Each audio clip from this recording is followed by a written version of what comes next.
آلیه باندورا سیاسی لی هبو یعنی وکا ملت کرد سوریا دا بس باندورا وی لسر جارسریات سیاسی د سوریا دا و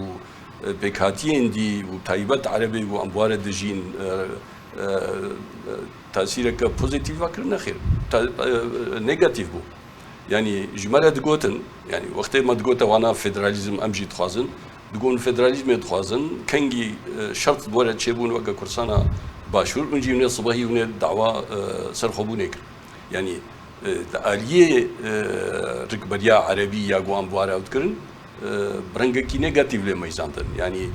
وقت يكي بك ون كنجي فرصتا وتشيبه ونجي من سرخبونيك هل بت كيم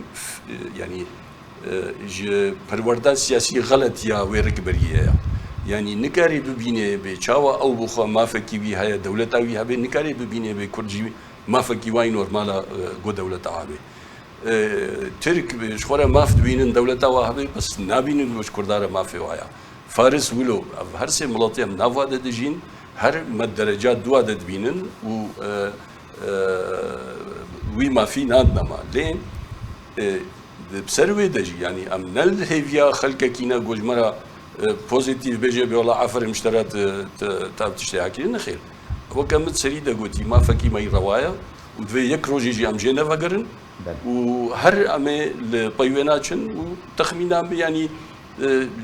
ديروك وكبي حركه ديروك برو ازاديا ملطه نبرفاجيه